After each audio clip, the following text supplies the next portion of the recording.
everyone, welcome back to my channel. Today I'm going to be talking through the 10 books that I read in September, going from least favorite to most favorite. I had an average star rating of 3.7 stars across my reads this month, and I read mainly a mix of mystery, thriller, and fantasy, but a few other genres in there as well. Jumping right in with my least favorite read of the month, that is going to be Murder at the Vicarage by Agatha Christie. I gave this 2.5 stars. This is a classic murder mystery where we follow a murder that happens at a vicarage. This is the first Miss Marple book. I landed on it in my fall TBR video doing a random number generator, and I was excited to pick this up because I'm a pretty big fan of the Poirot novels, but I found that Miss Marple really fell short in comparison. For starters, Miss Marple is hardly in the book, so I just found that odd that this is an amateur sleuth series where we hardly see the sleuth, and when she does, she's not really sleuthing, she's just kind of making statements about what she's observed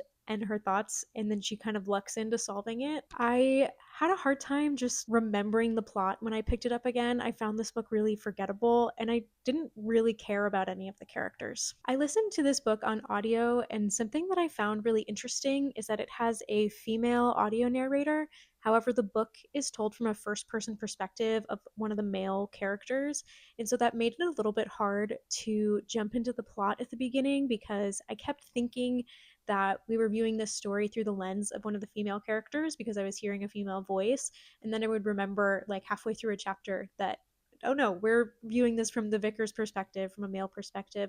And so then I'd have to rethink the relationship between the dialogue and then why the characters were saying certain things to each other. And I think that was one of the elements that made this book a little bit harder to get into at the start, even though eventually I was able to keep straight what was happening as we got into the book. Overall, I just found Murder at the Vicarage to be a little bit lacking. I wasn't really impressed or blown away, and I know that Agatha Christie has such strong murder mystery abilities when it comes to her writing that I just felt like I've read better from her specifically. So I think me and Aggie might need to take a little bit of a break because this is my second pretty low rating in a row with her. She's fine. She's made her millions. I'm sure that her estate will be okay if I don't pick up one of her books for a while. My next least favorite, I think, might be a little bit more of an unpopular opinion because this one seems to be a little bit more positively reviewed by others, but that was The Bane Witch by Ava Morgan.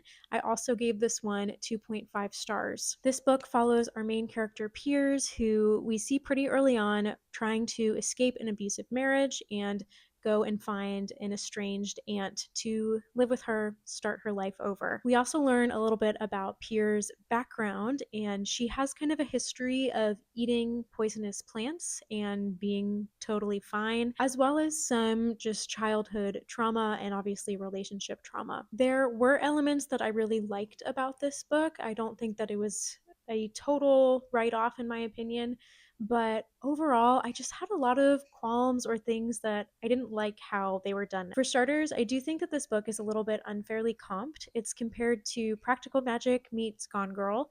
I gave both of those book 5 stars, but I really felt like this was missing the key elements that make those stories so great and so important. As far as the practical magic goes, yes, there are witchy women in this book, but something about practical magic is it has such strong female relationships, and I felt like she didn't really have any. She had her aunt, but they were kind of a new relationship.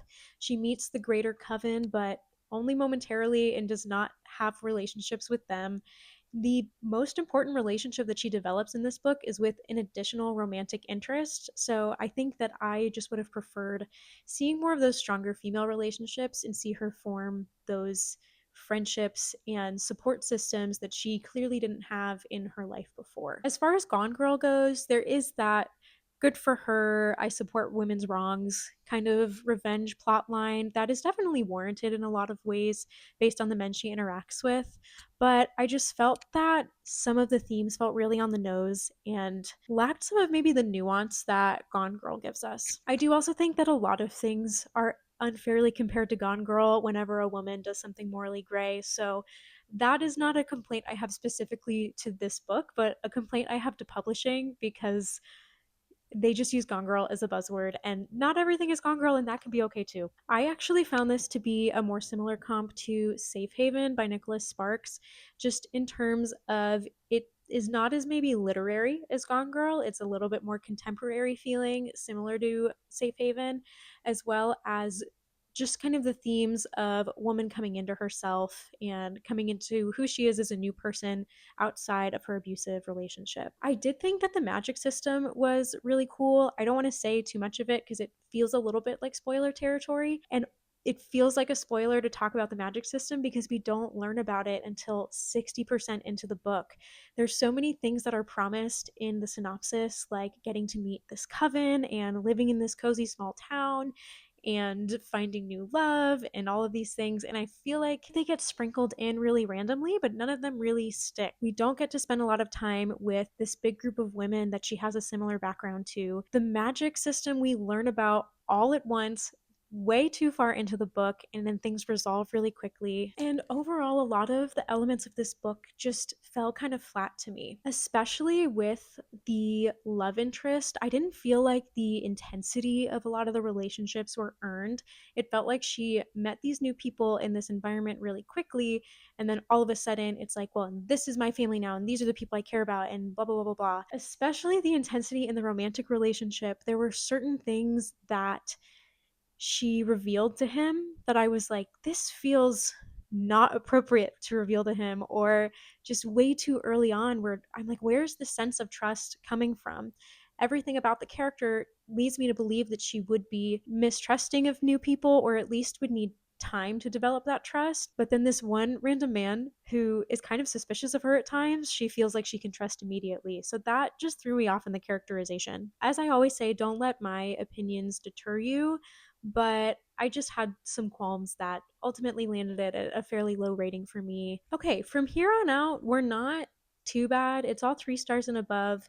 Just a couple of books that I feel a little bit neutral on. So, continuing on in wanting to read The Cosmere, I did finish The Hero of Ages, which I'll talk about later because I rated it much higher than this next book. After The Hero of Ages, the recommended book or story to go to next is The 11th Metal by Bane and Sanderson. I gave this one 3 stars and I felt like it was fine. It was 11 pages, and we got to learn a little bit more about the backstory of a pretty central character to the Mistborn trilogy. I don't know, I didn't find it super relevant. I didn't feel like I got that much out of it. So others who are maybe, ride or die Cosmere fans might think that this story is a little bit more important to the reading order. I feel like my life would be the same if I had or hadn't read it, so just kind of forgettable for me. I did not give that 3 stars. I gave that 2.75. Whoops.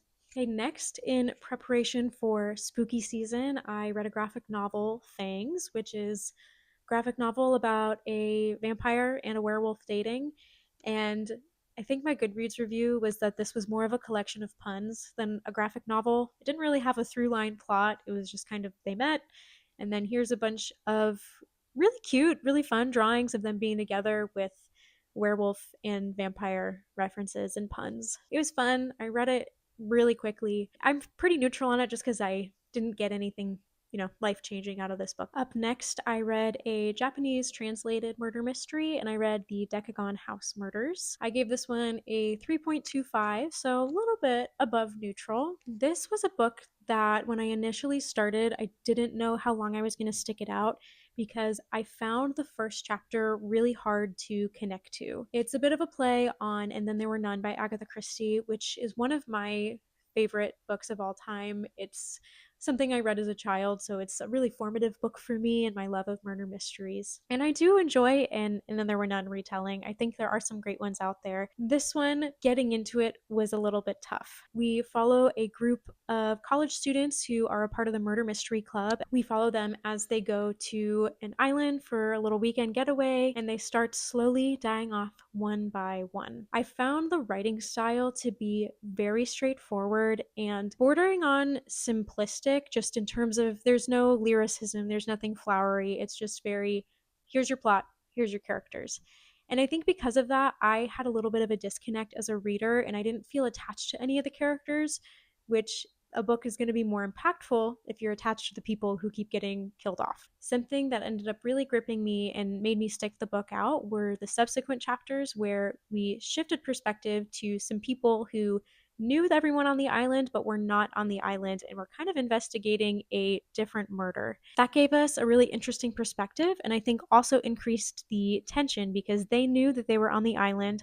They knew that some mysterious things had happened previously on the island, but they didn't know that these deaths were happening. So there was kind of this heart racing plot of, are they going to find out in time? Are they going to get to them in time? Is anyone going to solve it in time? I did not guess the reveal. I did not guess the twist. And ultimately, it was a solid murder mystery. I do just think that the straightforward writing and the disconnect I had from the characters was the thing that kept me from rating this any higher. Okay, and now we're into the best part of the video. Everything from here on out is a 4.25 and above. So these are all reads that I really enjoyed, things that I really recommend, and just kind of the highlights of my month. Up first is a book that I gave 4.25 stars. I had 2 different book clubs read this book this month. I had not finished the book by the first book club, but I have finished it for the second one, and that is Blood Over Brighthaven by M.L. Wang. Blood Over Brighthaven follows Siona, who is the first female mage ever in her country. They live in kind of a city-state with a really unique magic system that kind of resembles coding. This city-state is very patriarchal. There's a reason she's the first woman to hold this position, and a lot of people don't take her seriously. As kind of a slight to her, they give her a janitor as an assistant instead of a standard, graduate student type of magical assistant. This assistant, Tamil, is a part of a group of people called the Quen, which is a group of people or country kind of that has slowly been diminishing in numbers due to something called the Blight. They're from lands outside of the city-state that we're in, and they're very much othered in the society. A lot of them come it would help to give you the name instead of just saying the city-state. So this city-state is called Tehran, and in Tehran, the Quen are kind of coming in as refugees. They are really othered. There's a lot of just xenophobia and bigotry towards them in this book. Despite the fact that Tamil is Quen and that he's a bit unsuspected by people, he ends up being a really great assistant to Siona, and we watch them discover things about the system and figure out what they're going to do about it. This book was a 5-star prediction for me, and it wasn't quite 5 stars, but it did have some elements that I really appreciated. Overall, Blood Over Brighthaven had a lot of parallels to our world. The first one that I really appreciated was it showed the different levels of privilege that exist. Pretty early on, we see Siona deal with misogyny, with people thinking she's less than or less intelligent because she's a woman, and I at least really sympathized with her and I wanted to root for her. However, on top of that, we also see that she is still a part of the race or the class or the people that have privilege in Tehran. Even though she's a woman, she is not Quen, and that gives her an entirely different level of privilege that she doesn't seem to realize that she has. This book is frustrating at times because you are watching someone realize they have privilege and then try to unpack it, but not really do a good job of that, which I think is something that we see in life, which is another great parallel. And I just like that this book highlighted a story of, yes, you can go through hardships. Yes, you can have people who are biased against you, but that does not mean that you are immune from being biased yourself or from having a level of bigotry or racism. I could see people having some qualms with our main character. I think overall she does grow from the start of the book to the end of the book, but I don't think she grows perfectly. And I think that she makes mistakes up until the last page of the book. And I think that that's on purpose. This is definitely a book that hits you over the head with its themes, but it kind of reminded me, stay with me, of the Barbie movie in that way, where there were people who saw the Barbie movie who had never really thought about feminism before. And so for people who have thought about feminism on a deeper level, the America Ferrera speech felt very like, okay, yeah, I'm familiar. But for some people, it was like the first time they were hearing that, and it was really eye-opening. And so I think in a similar way, this book is written so that people who are already aware about the importance of intersectionalism are going to read this and go, okay, yeah, but some people haven't been exposed to that before or haven't thought about it before. And this is the type of book that would open their eyes to that. So I think a level of really hitting people over the head with the theme can still have its benefits, even if it can get repetitive or like we know at times. I think that this book has a lot of really thought-provoking conversations it brings up. I felt like I could draw so many parallels to our world and the current events, which made it a really hard read at times. but also made it all the more impactful. I love a book with commentary on religion and especially the presence of religion in government, and I thought that this book did a really interesting job of that as well. I will say too, I annotated the hell out of that book. I think I wrote in every other margin just thoughts, lines that I found impactful. I like how straightforward the writing was at times, which I know I just complained about in a different book, but I think it benefited this story. I feel like I could keep talking and say a lot more, so I'll kind of end that there. If you're looking for a thought provoking standalone fantasy with cool magic, character growth, but a good bit of turmoil, 100% pick up Blood Over Brighthaven. Next, for another book club that I'm in at a local bookstore, I picked up All the Sinners Bleed by S.A. Cosby. This is a library copy, so I'm covering my local library. This is another book that just brings up so many different conversations. I'm going to describe the plot a little bit for people who want to know what they're getting into, but I know a lot of people like to go into thrillers and mysteries, kind of knowing nothing and seeing how the story unfolds, so no hard feelings if you skip ahead the synopsis. We follow Titus, who is the first black sheriff in small town Virginia, and on day one, a pretty notable crime that we see, unfortunately, all the time in our media today. A school teacher is shot, and then immediately after, the perpetrator is shot and killed by deputies. This event naturally really shakes up the community because someone the community loves is now dead, but then there's also an incident of, was this a rightful or a wrongful death by a police officer? The perpetrator in this case says some things that are a bit suspicious that cause Titus to investigate, and that open a whole other can of worms in this town and make everyone realize that they do not know their neighbors the way they thought they did, and there are some dark and seedy things that have been going on right underneath everyone's noses. Synopsis done. In my fall TBR video, I said that I love any type of thriller or crime fiction that feels like season one of True Detective. And I think that I manifested this book because there are so many parallels between All the Sinners Bleed and season one of True Detective. I think they're really good companion pieces. 100% check trigger warnings before going into this book because there are some descriptions of violence, but I do think S.A. Cosby does a good job of not being overly descriptive when he doesn't need to be.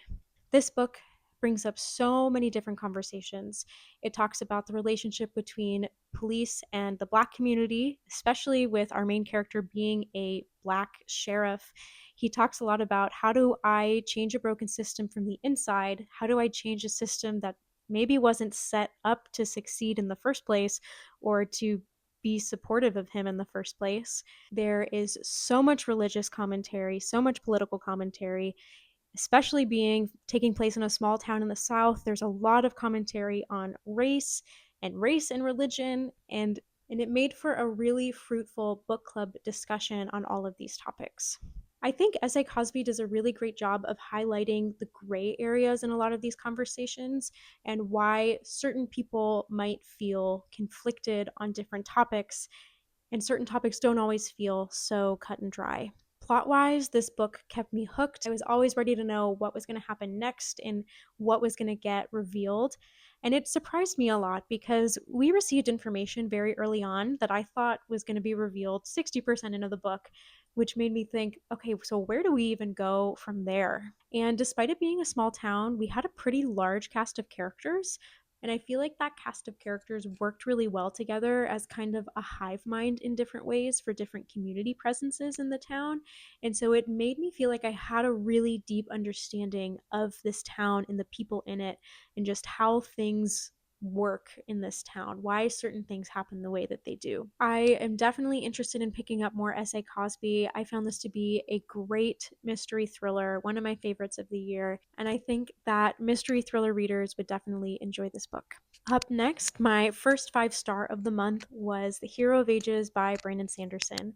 This is the third and final book in Mistborn Era 1, and it is a great end to the trilogy. Mistborn is kind of an interesting trilogy for me because if I look at the series as a whole with what I've read right now, I'm like, yeah, that's a 4-star series. It's solid. It's not an all-time favorite, but I really enjoyed it. I could see myself rereading it one day. I can see myself recommending it. But it's weird that I think it's a 4-star series when I've given every book in the series a 5-star. I think part of it is the Sanderlanche gets me every time. That 82% mark. It all just starts coming together for me and blows my mind. But I think the series as a whole, when I reflect on it, I can just definitely tell that this is one of his earlier works. And while he started off so strong, he's definitely grown his craft since then. I did accidentally read the Cosby out of order because a friend recommended I start with The Way of Kings because that's one of his favorite books. So I've seen what Sanderson can do, and I think that's maybe why when I reflect on Mistborn Era 1 as a full series, I think of it as a 4-star series, even though all the books were 5 stars. The math isn't mathing. We don't have to worry about it. Can't say too much about the plot because it's the third book in a series, so I'm gonna more talk about the vibes, I guess. I love how intricate and well thought out and just like tight the magic system was. I really don't feel like you can poke holes in any of Sanderson's plots, at least that I've read so far. We have a lot of really great characters, and especially some of the characters that have been with us the whole series but start to take on new roles in the final book. It was really cool seeing them in these positions, and they make me think of the entire series from kind of a different angle, which is why I think I would be interested in rereading it one day. One of the elements that I think makes me not rate this series as high as I would others is Sanderson's use of female characters. I found the female characters to be very surface level and lacking. We really only get 2 to 3 per book, and every single one of them is tied to a male character romantically.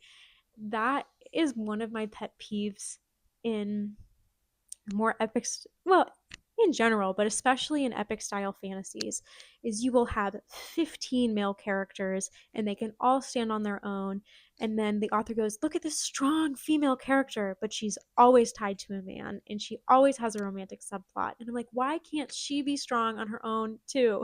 It just feels very like, well, she's a lady and ladies love love, so she falls in love. And it's like, well, to quote Saoirse Ronan as Jo March in Greta Gerwig's Little Women, women have minds and souls as well as hearts. And that was one of my qualms, as I was like, you're giving us these great female characters and then you're watering them down to just these ladies who would throw it all away for love. And it's like every other aspect of their character tells us they would not do that, and tells us, like with Vin, tells us that she is scrappy and she's a fighter, but now she's a soft girl. There's a character in book 2 where I'm like, she is such a great and powerful mind and she helps to create leaders, but also she's just loves love and like she can't go on without her love. And I know from reading The Way of Kings, from reading Tress of the Emerald Sea, that not all of his female characters are like that. And so that's something I'm happy to know. And I think that's why it doesn't detract from my 5-star rating, is because I know that Brandon Sanderson has grown a lot in his career. He's grown a lot in like the things that he speaks out about. And so it's not a qualm where I'm like, oh, it's never going to get better. It's just, I think maybe of its time a little bit more. I did really love the resolution to this series, and it's something that, like I said, makes you rethink everything all the way back from book 1. So I highly recommend the Mistborn series, especially if you're a fantasy or a sci-fi lover. It has a really unique magic system. It feels like a unique world, a unique plot, and I love Sanderson's concept of what if the villain was right, and that being proven right time and time again. Next, I picked up a much anticipated book by one of my favorite authors and happily gave it 5 stars. That was Juniper and Thorn by Ava Reid. This is a retelling of the Juniper tree, which I'm not going to lie, I'm not super familiar with. I can't comment on how well of an adaptation of the Juniper tree this is, but I do know that I loved this story. Yet again, I felt like Ava Reid gave us a character that was very soft and strong, which is something that I think she does so well. We get these characters who have feelings, have hearts, but they still have their determination, and that's something I really like. So in the Juniper tree, we follow our main character, Mary Chen, who is one of 3 sisters living with the most powerful warlock in town. Their funds are diminishing, people aren't seeking magic enough, and kind of like Blood over Brighthaven, there's a lot of new people coming into the city that the dad has a lot of rude opinions about. This book has some really interesting magic. We get to see magic through different lenses because each sister and the father all have their own type of sorcery abilities, so to say. Mary Chen and her sisters leave the house one night and go to the opera. She just falls in love with a dancer that she sees. He comes to the home the next day or a few days after with an ailment that she helps him with, and the plot kind of unravels from there as the father decides that the girls can never leave the home again. This is definitely a good book to check trigger warnings for. It's a very dark story, so it does have violence and cruelty, a little bit of gruesomeness, as well as abuse depicted on page. I love how she was able to paint such interesting family dynamics between all of the different members of the household. I found the magic to come across in really interesting ways, and this book felt very historical at times, even though it is fantastical. So I just really liked the setting that we took place in. If you're looking for a moody, gothic, monstrous book, highly recommend Juniper and Thorn. Lastly, my favorite book of the month at 5 stars is The Details by E. Stenberg. This is a Swedish translated novel. It's a short little literary book, and it is so beautiful, so poignant. It has 4 chapters, and each chapter follows a different love or a different relationship in our narrator's life. At its core, this is a book about how small details of the people we love and the relationships we form are ultimately what make our lives what they are. We are who we are because of the people we surround ourselves with, and they leave traces on our lives in really remarkable ways. This is a relatively plotless book because we are just following our narrator recount different relationships and memories from those relationships, but I still found it to be very profound, very compelling, and it just had some really beautiful writing and reflections on life. To read some of my favorite quotes that I just think capture love and relationships so well. The first one says, "We installed ourselves in each other in a manner that only happens with people who are certain of a long life together, as if we'd received a guarantee that only death would tear us apart. There was no future plan, no future theater play, no trip, no party, no move that didn't include the both of us. And as time went on, the references and experiences we had in common multiplied until they filled our lives to the brim. She was my main character. My life was Joanna. The conversations we had, the place on earth we shared. I would never again be as sure of anyone as I was of her, as sure that I truly had someone." There's also a lot of just really sweet quotes about books and about being a reader and a writer and just a consumer of words. The book was his. I knew it immediately. No discussion needed. It had just taken a detour through me.